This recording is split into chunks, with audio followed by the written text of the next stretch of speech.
This is an iHeart podcast. Guaranteed human.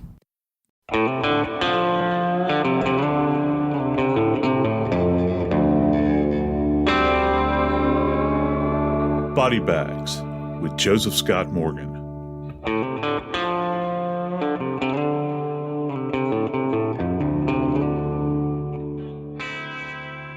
They say you can't fight City Hall. That's true. But, you know, there's one constant in our universe that you absolutely cannot fight. And that's gravity. Gravity follows us everywhere. I know that sounds a bit odd to say, but it is the truth. It's that one constant in science that essentially keeps us in place here on Earth. And we bend to its will even while we're sleeping. Everywhere we go, everything we do, gravity is the dominant force in our life. It keeps us pegged to the chair. We measure our footsteps by it. We adjust our equilibrium accordingly, or adjust to the equilibrium that's dictated by our balance to try to negotiate our way through gravity. I don't know that there's any feeling in the world that puts you in a position where you feel totally and completely helpless, whether it's on a roller coaster or maybe having the thrill of jumping off of a high dive, if you've ever done that. I've done it twice, I think, in my life, and didn't want to do it again. Or all of my friends in the Army that accepted slots for airborne training, which I turned down because it's just not my thing, man. But just imagine, if you will, you've been assaulted, you've been restrained, and you've been in the back of a vehicle. You're going down a road. It's you and the person that you love the most in the world, and you can feel the incline of the road as it begins to go upwards to the apex of a bridge. You're gathered up, torn from the car. You feel weight that's being applied to you, and it's being applied because you have a rope tethered to your body, that on the other end there is a 30-pound weight, and then all of a sudden you're cast off of the side of a bridge that's roughly 10 stories high, falling free through the air until you plummet into the water below. You've gasped your last breath. There's nothing to save you. You can't fight against the gravitational pull, plus the added weight. Today on Body Bags, we're going to discuss the horrible deaths of Kenneth and Lakeitha Joseph. I'm Joseph Scott Morgan, and this is Body Bags. I used to have a recurrent dream when I was a child, Dave, and it always had to do with falling. And interestingly enough, my first memories of this dream were, of all things, being taken to the top of a levee in Louisiana, adjacent to the Mississippi River, and being flung off of the levee in my dream by my mother and her two brothers. And it would always end with me striking not the river, because the river was dried up. I've never seen the Mississippi River dried up. I've seen it kind of receded, but I've never seen it dried up. And of course, as you hit in a lot of these streams where you fall, you wake up with a start, and there's nothing else as quite as terrifying as that. And when I came across these cases, I had kind of a connection to it because it took place in Louisiana and it involves a bridge, and it certainly involves a tremendous fall. But the fall itself is merely the end of the story, as it Right. were, because it's the finishing. It puts the cherry on top of the torture that these people sustained at the hands of some really horrible people, Dave. If you want to know why we're headed down this path with bridges and everything else, there are two places to start in this story. One is at the end, and that is the death of Lakeitha and Kenneth Joseph and Kettle Bells. Now, I have, like you, have had many dreams in my life, but at no point in time did I ever have a dream where I had a kettlebell tied to my alive, breathing body and tossed over a bridge to my eternal demise. So when we tell you this story about Lakeitha and Kenneth Joseph is about them being murdered, that's just part of the story. That's not the end, because we don't know exactly why. We know we have two dead people, but we don't know why. There are some ideas, but I'm telling you, the investigators, because I looked at this from the beginning to the end. You start with, we have two people missing. That's the first report. Dozens of deputies searched the swamps of St. John Parish Friday looking for a couple from Reserve. They concentrated their search along I-55 between Montauk and I-10. Is that how you pronounce that? Manchac. Manchac. The Josephs have been missing 3 weeks. And when you have a couple, 34 and 29, Kenneth is 34, Lakeitha is 29, a young couple, married, goes missing, you expect to be able to turn something up fairly quickly, but 3 weeks and they were still looking. Lakeitha's mother, Terry Hart, said, "This has gone on too long. We just want our family back." I got to interject something here, Dave. There, when you begin to talk about cases like this for families, people, I think, they resign themselves after a period of time that this is. They hold out hope, but there's one part of them that resign themselves to the fact that this is not going to end well. Perhaps there are these kind of tiers, and not like TEARS, but tiers. There's levels to these kinds of events where you have families where individuals have gone missing, and they do hold on to that one little thread of hope that exists. But then there's a reality after a period of time where the individuals are not perhaps going to turn up alive.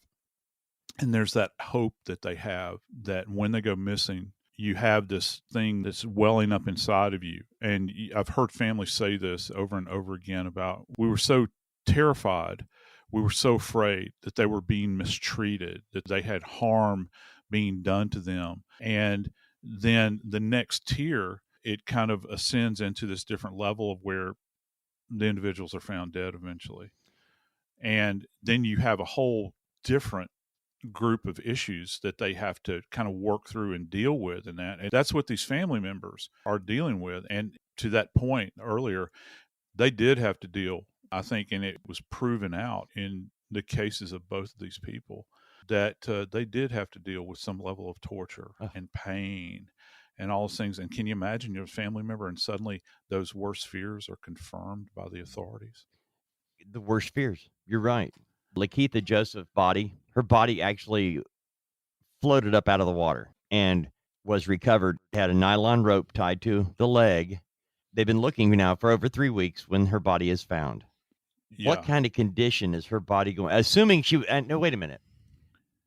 Would you be able to tell how long she had been in the water when you get her out? No, based on the time, that she was alive on this date or missing rather on this date, could you determine if she was in there the whole time or if she was just dropped in there?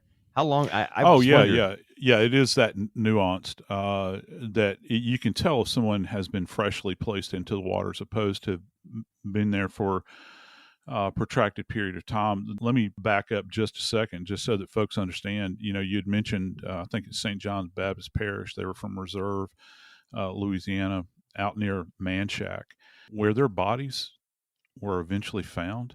This is on And if people don't understand the geography of kind of the New Orleans area, where they were from was on the far western end of Lake Pontchartrain. Where they were eventually found is on the far eastern end Okay, that of helps. Lake Pontchartrain, and actually in an intercoastal waterway. And you know that the bodies could not have floated because you're talking miles upon miles upon miles to accomplish this. But to your point, when you think about bodies that are in this water, and just to set the scene, this water is brackish water, which means it's a combination of both fresh water and seawater. It's right at the mouth of where the Lake Pontchartrain actually begins to kind of open out into the Gulf. That area of the lake will be higher in salt content than, say, the far western part. And it's interesting because Lake Pontchartrain itself, as a body of water, first off, it's the largest saltwater lake in America. I didn't know that. Yeah. And of course, everybody knows about the famous bridge Yeah. that goes across. The Causeway Bridge is I think, right at about 26 miles long, the longest bridge in the world.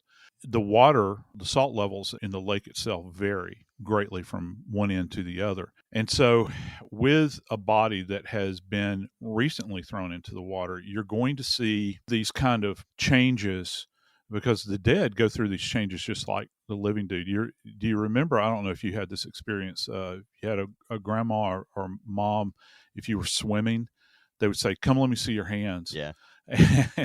And if your fingers were shriveled up, they'd say, you need to get out of the pool for a Right, while. you're pruny. Yeah, not that really makes any difference, but bodies go through that too. The deceased go through that, and they will have these kind of modeled changes that take place with the body. And dependent upon the water temperature and exposure to direct sunlight, the salt, all those sorts of things. And we haven't even touched on animal activity, because you get out into areas like this and you're not just talking about, people, the first thing they think about are sharks, and there are sharks in Lake Pontchartrain. I've caught sharks in Lake Pontchartrain. Okay, now, just so we can be clear here. Yeah. Lake Pontchartrain is a salt water, but it's brackish water. It's not 100%. It is brackish. Yeah, it's not ocean. It's not an ocean lake. It actually, I didn't realize it was that big. Okay, I just didn't. I also didn't know that bridge was 26 miles long. Well, that's a causeway bridge, and it kind of cuts the lake in two. Okay, where they would have been found is adjacent, or it's in a intercoastal waterway that literally takes ships out into the Gulf. So you're transporting goods out through this area. A lot of tonnage goes through there. And that's another thing, that when you have bodies that are floating in areas like this, they can get damaged by vessels. And if you've ever been on a boat, you don't realize that you hit things in the boat many times. Right. You might hear a bump or, something like that, but you start to get out into these intercoastal waterways, and you're talking about cargo ships that are out there. So they can bump against bodies, they can drag bodies, they can actually traumatize bodies just by striking them, because you've got this huge wall of water that's being forced in front of the boat as it's moving, and either it creates its own little kind of tidal effect at that point in time. So a lot of that is going to be quite impactful when you're doing your assessment on the body. And of course, you're looking for marine life. Do you have animals that have been eating the body? Because they do. Crabs are the worst offenders in this particular environment. That would be blue crabs. I've pulled bodies out of canals, out of rivers that are adjacent, that are brackish water, and certainly out of lakes, and out of the Gulf of Mexico, where the bodies are just covered in crabs. So you could determine if a body was freshly put in the water or had been there for a while based on all these other factors. But could you tell the difference between, say, a week and 2 weeks? That's kind of difficult to do. It's not as simple with what we refer to as floaters, and that's kind of the term that's used. People might be uncomfortable with that, but that's just the reality. One of the biggest keys with bodies that are found in floating in bodies of water, do you have a body that is subsurface, or do you have a body that is on the top side, if you will, to use a naval term. The longer a body has been floating free in this aquatic environment, there's a higher probability that the body will swell and will rise to the top. And in this case, both bodies had risen. It's just that they were not recovered at the same time.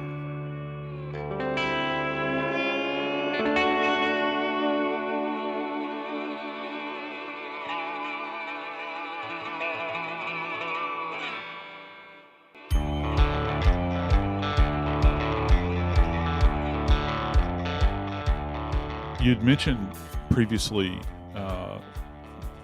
that the St. John the Baptist Parish Sheriff's Office had gotten involved in this what they thought was a missing persons case. And there's a reason they're searching. You know, when these two were noted to have been missing, both Kenneth and Lakeitha, the police arrived at their home, which was actually in St. John the Baptist Parish in Reserve, a place called, it's a little town called Reserve, Louisiana. You know, when the cops showed up there, Dave, their home had been ripped to shreds. I mean, you know, the police knew something was up. The house had been ransacked. They were last seen February 18th. They were reported missing on February 19th. And so police go to their home because they're going to search, see what they can find. And that's what they find is on that day, right away, they find that place has been trashed. Yeah, wow. They do. It's a curious thing. You know, the police can only go with what they have. I mean, if you have somebody, if you're dealing in a case where they might not be on your criminal radar as an investigator, you're showing up to these sets of circumstances cold, if you will. I mean, you're cold. You don't know which way to go. So the police in that particular jurisdiction begin to look at this case and they're thinking, okay, who are their associates? Why is it that their home is trashed like this and we can't find them anywhere at all? And you know, you're actually looking for a break that could come about, you know, relative to anything that's going to lead you in a direction of where they may have been. You know, looking at the initial report on missing, I saw that Kenneth borrowed a van from his sister, right, and was just going to hold on to it for a day, just using it for the night, and then was going to return it the next day. And that was their first tip-off, because it was a shock. He did not return the van the next day. When police go to the house, they find it vacant, they find it trashed, and they don't find the van. So immediately, it looks like something bad has happened. This isn't just a couple who hopped in a van and kept on leaving. Something bad has taken place because it shocked their entire family. The condition of the home, the no van. Where are Kenneth and Lakeitha? That's where the family is. And so 3 weeks later, Lakeitha's body is found in the water, and they find the nylon cord tied to her leg. Kenneth's body was found, was it a week later? 10 days later? It was not found at the same time. No. Yeah, it was not found at the same time. It was weeks later when his body literally, and we use industry term here, the body pops up. Right. And you know, that's a big indicator for us as to time, because it takes time for bodies to swell to the point where they're going to come up. And, you know, back to Lakeitha had this cord tied to her that was still hanging loose. And they refer to this, it's a blue nylon cord that's still hanging off of her body, but there's nothing attached to this cord. However, when Kenneth's body is found, and just think about this just for a second, when his body is found and he pops up, they retrieve his body, approximating, you know, the same geographic region where Lakeitha's body is found.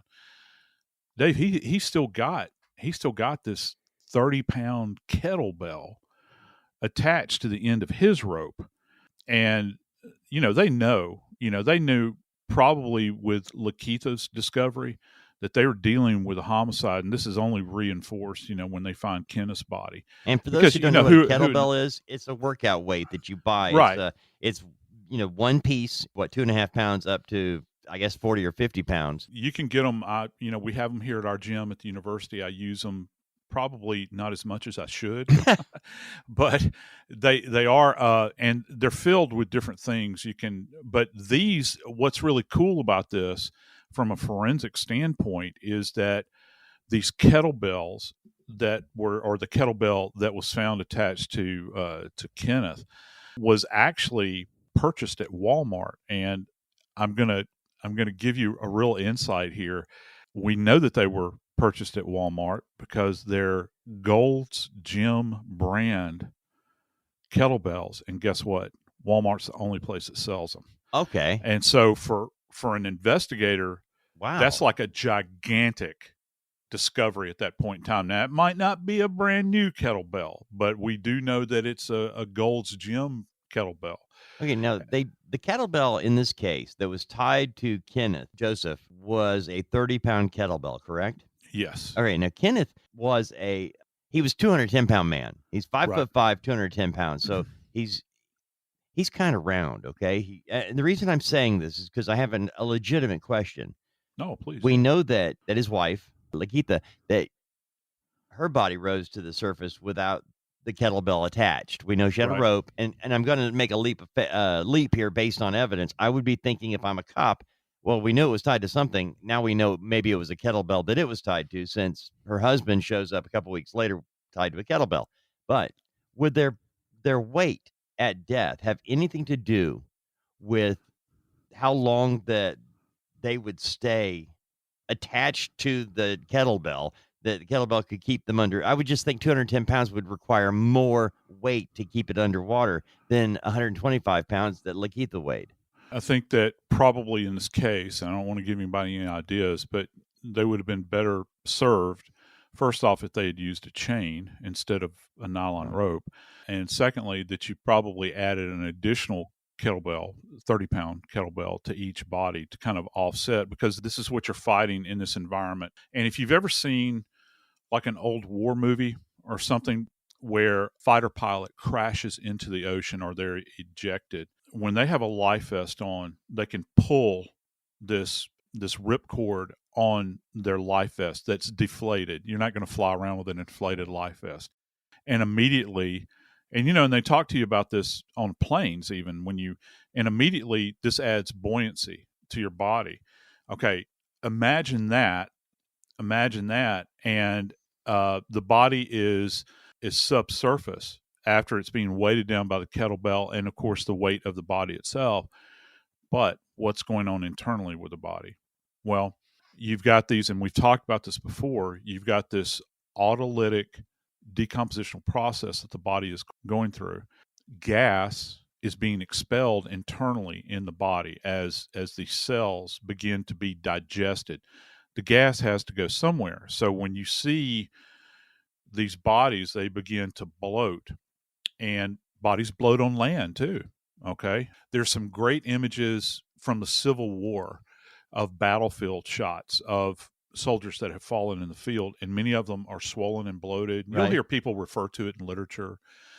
As the body begins to swell beneath the surface of the water, you have this tremendous buoyancy, and it might not happen immediately, but after days and days and days of this body being down there, it swells progressively.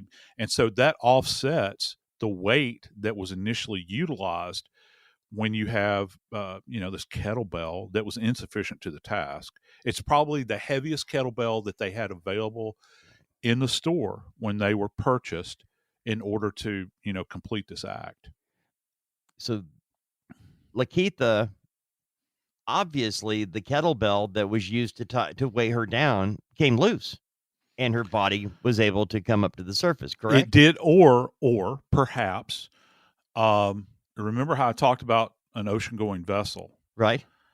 You would need what would be very interesting. This is a nylon rope, and you have to imagine that the rope that was utilized was probably taken from a greater length of rope. Probably both of the ropes that were utilized in these cases came from the same point of origin. Okay. So one of the things you would look for is to see if the end of the rope is frayed as a result of taking an edged weapon and cutting through it. And you'll kind of have this kind of even cutting along the margins of that rope.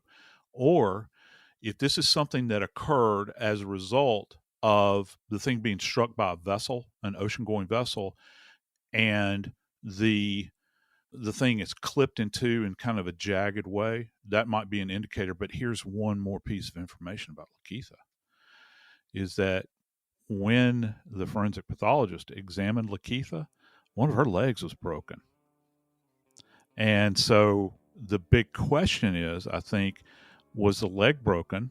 Was her leg broken as a result of antemortem trauma where she's being tortured, or is this something happened in the postmortem state as she's floating down in the intercoastal waterway, Dave?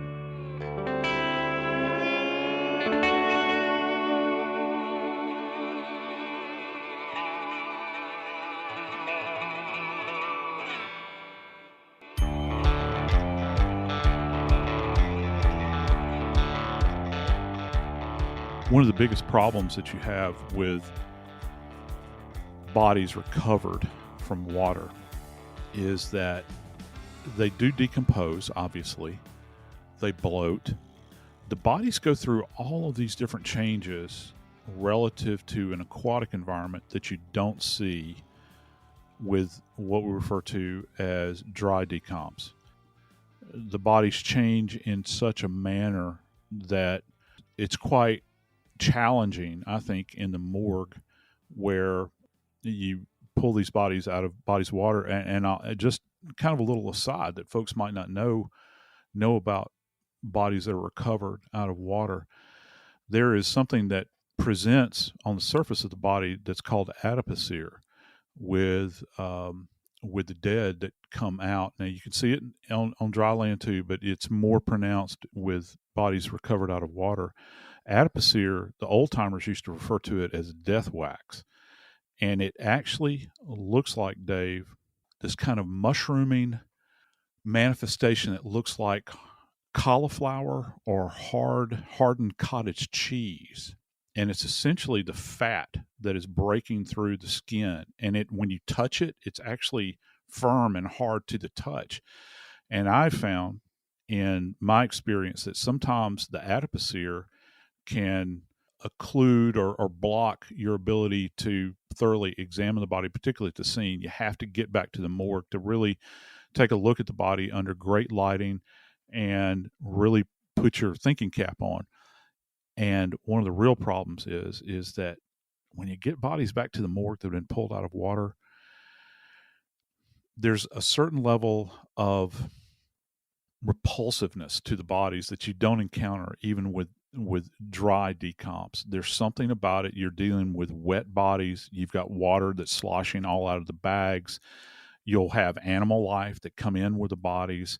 Many times it's a different kind of smell that kind of comes about with the bodies. The clothing are all wet. And then you're trying to be careful because you know that if the body has been in the water, you're losing evidence. So you have to be very, very careful. So your senses, as a practitioner, your senses are being your own overload. You're being really assaulted. And I can only imagine that when the forensic pathologists and the technicians got their hands on Lakeitha's body and on Kenneth's body, that they were facing the same things. You know, in looking at this, there are many people involved in this case. I want to break it down very quickly because the way police were able to tie it together really is amazing. Oftentimes when we hear a case nowadays, DNA is involved, and you see people with lab coats on and doing stuff in the lab, and that's where the case gets solved. It's not what happened in this case. You're talking about all the forensics that come into play and all the police work. Joe, prosecutors got a break early on. Remember I told you about the van, right? That Kenneth had borrowed a van from his sister. So when the official investigation began on February 19th, when the family says he borrowed a van, didn't come back, we go over there, the house is trashed, can't find him anywhere. A couple of days after this, remember we're in Louisiana. Right. couple days later, as they're looking for the van, okay, and two people, well, the van shows up. It shows up at a Travel Lodge motel parking lot in Atlanta, suburban Atlanta. Yeah. How does it wind up? Yeah. You know, I've made that drive many times in my life, Dave, as Yeah. you know, almost 500 miles away. Yeah. How's that possible? And that was where, this is one of those things. Well, how would people go, well, how would they possibly even find, how do cops know to look for it? They got those plate readers.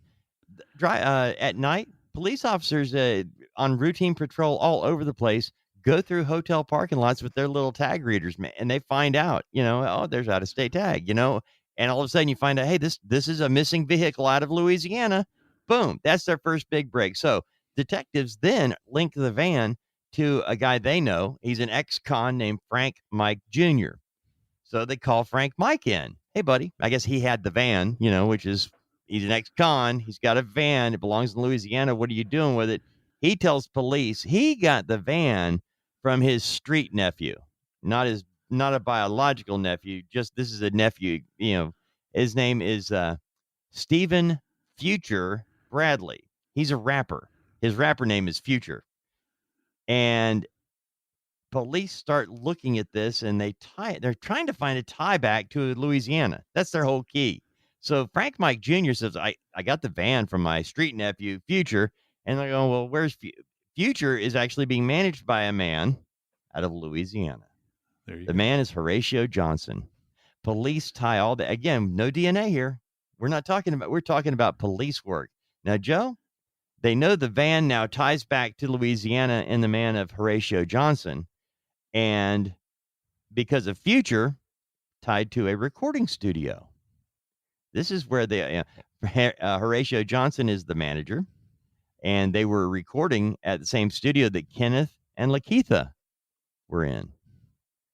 It's a studio in Louisiana, a recording studio. Yeah, it's actually in Metairie, Louisiana, which is kind of geographically located in the center between where they were domiciled and where their bodies were eventually found, which is fascinating to me. Unbelievable. Yeah, Unbelievable. It really is. So you tie this all together with just good sound police work, tracking what they know, and they're able to track it back. But again, they still don't have a motive, and this is the key here. They don't have a motive, but we can tell you circumstances. Because there's a woman, she is a former prison guard. Her name is Brittany Martin. When Brittany Martin was a prison guard, she ended up in a relationship with a man who was in prison, and by that's against the rules, but they do it a lot. A lot. Yeah, more than we'd ever want to actually know, because a lot of rules get broken in prison. But Brittany Martin ends up in a relationship with a guy who's in prison on a manslaughter charge. So he's already killed one person. Horatio Johnson is that convict. Horatio Johnson had been in prison for manslaughter. He's now tied directly to this van the couple had, to this recording artist, rapper Horatio Future.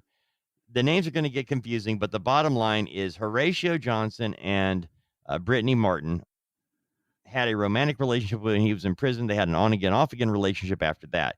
But Brittany Martin apparently walks into this studio in, how did you pronounce that? Metairie, Louisiana. Yeah. Brittany Martin walks into this recording studio in Metairie, and she sees Horatio Johnson strangling Lakeitha. And Brittany Martin walks in on that. Yeah, and can you imagine walking into this recording studio where, Horatio Johnson has kind of set himself up as a music promoter. And, oh, by the way, from time to time, he deals in cocaine as well. And so you got that. But here's the interesting thing. When you start to try to understand the relationship between all of these players, it actually turns out that Horatio Johnson and Kenneth Joseph are first cousins, Dave. So you've got this relationship that's established, and if you're an investigator and you're trying to figure this out, because look, you and I think will both admit that this is complex in the sense of all of the players that are involved and everybody that kind of enters in and off of the stage. There was a moment in time, I think. And you always get to this kind of critical mass with a lot of these cases that are very impassioned, where you can either choose to walk away, or you're going to go down another path where you're going to wind up putting your hands on somebody and doing great harm to them. But you know what? Neither Kenneth nor Lakeitha were murdered in that recording studio, Dave. They were not murdered. They were not killed at that moment in time. That their death that I want us to discuss actually is something. It's not like their heads were stoved in. It's not like they were executed and shot in the back of the head. They were kept alive, Dave. They were kept alive. They were kept alive to the point where Horatio actually recruits these people within his circle to help him facilitate the out and out murder of these two people via, I would say, one of the most horrendous methods that you can possibly even imagine. And that's by drowning. That's by drowning, Dave. They go to Kenner, which is a city that's just adjacent to Metairie. If you've ever flown in, they're in Metairie at the recording studio. At the studio. When the violent activity between Horatio and Lakeitha takes place.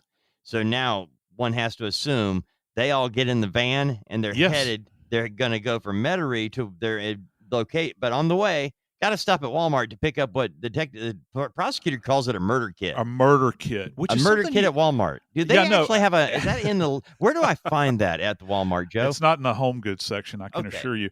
And murder kit is a weird term for them to use, because a murder kit traditionally in our field is something that's associated with serial killers. I mean, you hear that, and I think that they use that to spice things up and to make it kind of dramatic. But what they did put together were implements so that they could facilitate a homicide. So, yeah, I guess you could say it's a murder kit, because they went in, they purchased nylon cord, and they purchased, guess what? Kettle Bells, manufactured specifically for Walmart, Gold's Gym kettlebells, 2 of them, 30 pounds each. And it's weird. They've taken this really circuitous route, if you will, where they leave Metairie, they drive back to the west to Kenner, to this gigantic Walmart, and then they get on the road, and they drive all the way back east now, and they're not staying on interstate highway. They've got these people in the back of this van, and can you imagine the terror that is rising up with this couple as they're being held against their will? They've been beaten up, and the reason we know that they've been beaten up, actually, Lakeisha's body, her head in particular, showed evidence that the forensic pathologist stated that she had sustained what's referred to as a subscapular hemorrhage. And I know that people might think that we're talking about the scapula, your shoulder blade. We're not. We're talking about subscapular, as in beneath the layer of the scalp. But here's the thing, Dave. That hemorrhage is caught between the scalp. If you've ever bumped your head, you get a subscapular hemorrhage, where you'll have blood that will set in between the exterior table of your skull and the scalp itself. She was beaten down, but she was not killed. She was not killed. Both of these people, Dave, were lashed with this rope that was subsequently tied to a kettlebell and then tossed over the side of what's referred to, or by locals in this area, as the Green Bridge. And it's this gigantic structure that, crosses over the intercoastal waterway. And it's just an absolutely horrific death, Dave. Knowing, because they're tied onto they know, I mean, I'm assuming the hands are tied behind their back, because they're not going to leave loose hands. They got their feet tied together. They've got the weights tied around them, and they're alive. This is like something out of a movie. This is not something usually I think of somebody killing somebody and getting rid of the body, putting it in the water. When I read the report and saw drowning was the reason, I thought, you've got to be kidding. That's like the ultimate torture, Joe. It is. you've been beaten down, you're terrorized, your heart's pounding a mile a minute, and you know that there's no way that you're ever going to break the surface and breathe air again. And as it turned out, Dave, in this particular case, both Lakeitha and Kenneth died as a result of drowning. I'm Joseph Scott Morgan, and this is Body Bags. This is an iHeart podcast. Guaranteed human.